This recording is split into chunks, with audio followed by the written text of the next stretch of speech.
Oi, gente, tudo certo com vocês? Tudo tranquilo?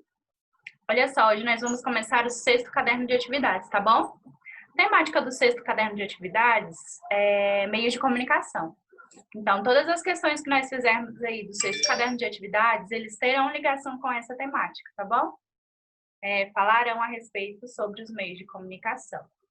Outra coisa também que eu queria falar é que nós continuaremos fazendo 2 questões por dia, tá? Então, todos os dias, cada vídeo ele vai ser referente a 2 questões do caderno, do 6º caderno de atividades, certo? Vamos colocar o slide, então. Escola Municipal Monteiro Lobato, 5º ano A, professora Gabriela, questões 1 e 2 do 6º caderno de atividades. Meios de comunicação ao longo da história. Atualmente, qualquer pessoa no mundo pode estar inserida dentro de uma realidade repleta de celulares e de computadores, vendo televisão e ouvindo rádio, e se comunicando com pessoas do outro lado do mundo, facilmente e rapidamente. No entanto, nem sempre foi assim. Vamos observar como se deu esta evolução dos meios de comunicação ao longo da história, para que você possa entender qual foi a caminhada até o smartphone em que hoje repousam suas atenções. Então, 30 mil anos antes de Cristo, haviam pinturas nas cavernas. Então, essa era a maneira da qual eles encontraram de se comunicar uns com os outros. 776 anos antes de Cristo, pombos correio. 1650, primeiro jornal diário. 1840, já havia o telégrafo. 1876, criação do telefone. 1902, sinal de rádio. 1927, transmissão via televisão. 1969, internet. 1973, primeiro celular. E 2007, a evolução do celular para o smartphone. No Brasil, o acesso à internet começa em 1990. Como você pode perceber, a evolução dos meios de comunicação foi marcada por períodos. Construa uma linha do tempo para colocar as datas em ordem. Olha só, o que vai ser a linha do tempo? Você pode fazer um traço assim, ó. A linha do tempo, basicamente, ela tem essa estrutura aqui. Eu vou desenhar para vocês, tá? Então, olha só. Ela vai ter, a gente vai fazer de fato uma linha do tempo, né?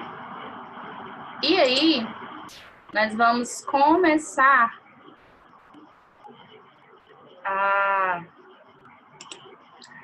dividir essas linhas do tempo. Então, aqui eu vou ter um período, né? Qual foi o primeiro período que a gente observou que ele citou no texto aí? Deixa eu dar uma olhada aqui, só um minuto. Então, primeiro foi 30 mil anos antes de Cristo, certo? O primeiro meio de comunicação deles aí foi a pintura nas cavernas. Então, aqui, ó, vocês vão escrever 30 mil anos antes de Cristo. Depois, próxima, teve aí 776 anos antes de Cristo, pombos correio. 1650. Esse 1650, ele já vai ser depois de Cristo, tá bom? No tempo, a gente usa essas determinadas palavras para indicar se foi antes de Cristo ou se foi depois de Cristo, tá bom? Por se tratar de algo que aconteceu há muito tempo, muito antigo. Então, por exemplo, esses dois aí, esses 2 anos que ele deu, são antes de Cristo, tá bom? Então, é importante que vocês, quando vocês forem escrever aqui, o primeiro, por exemplo, 30 mil, né? É 30 mil anos antes de Cristo. Então, é importante que vocês coloquem antes de Cristo, tá bom? Para indicar o tempo correto. O segundo, 776 anos antes de Cristo. Então, aqui vocês vão escrever também 776 anos antes de Cristo.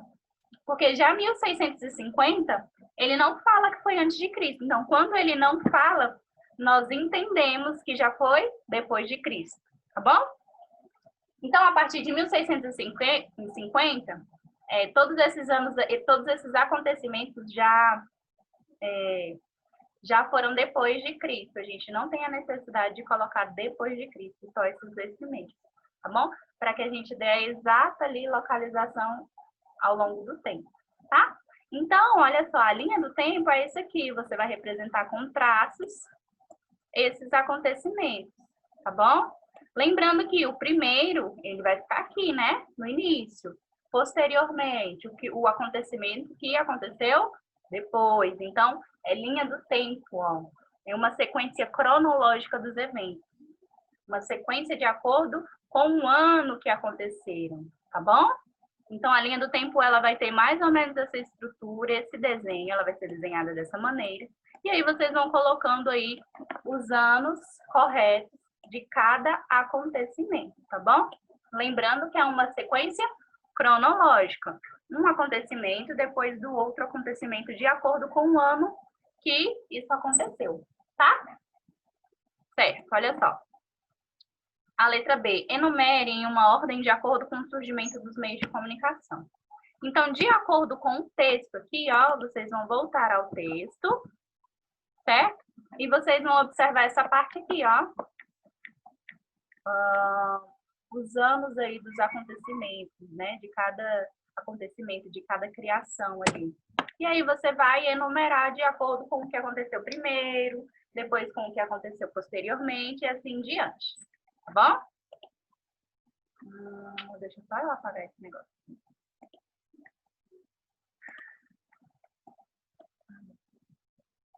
Peraí, gente, só um minuto.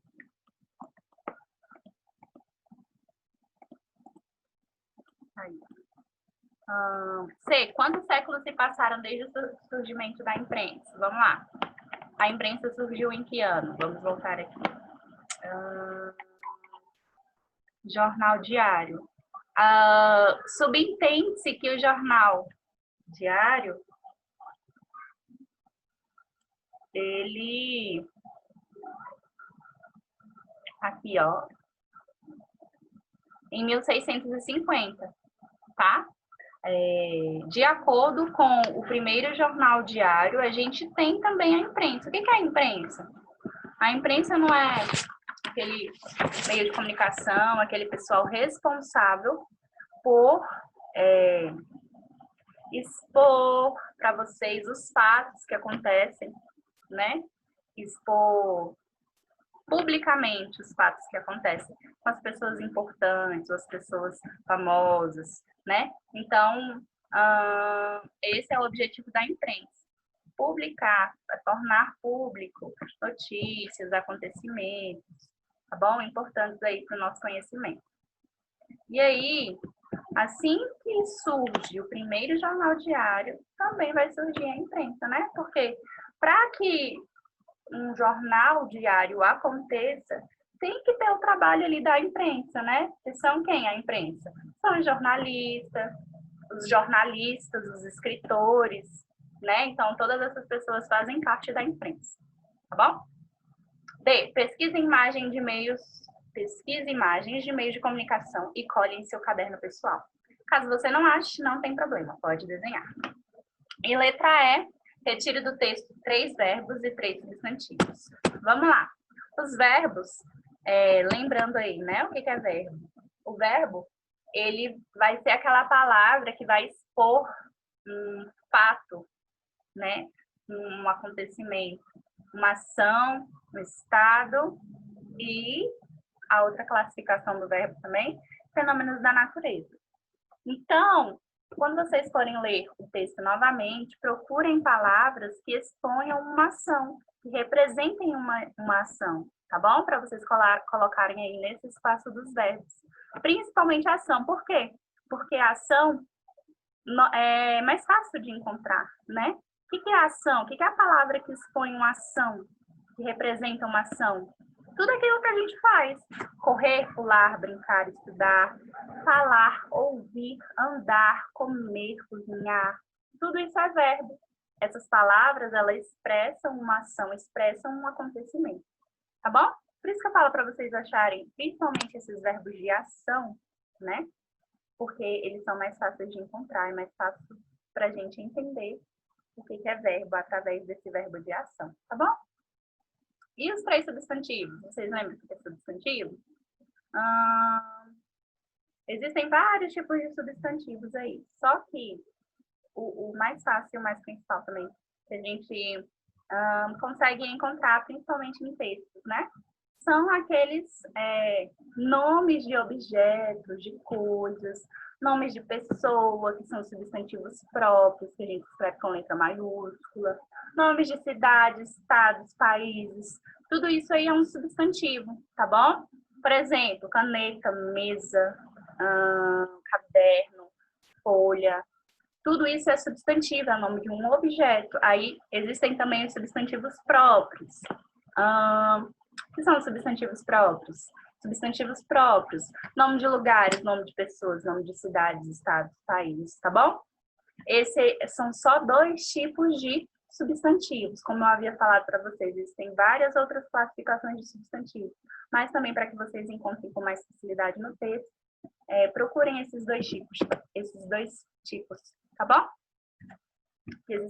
Tem vários aí, tá? Mas como só são 3 de cada, tá? Vocês vão conseguir encontrar com facilidade, tá bom? E a questão número 2. Faça a correspondência dos tipos de comunicação existentes. Então, nós temos a comunicação individual, certo? E tem a comunicação em massa. Vamos lá, a comunicação individual é a comunicação que eu faço entre eu e uma outra pessoa. Ela é individual porque são só 2 pessoas, de uma pessoa para outra pessoa, ela é individual, tá?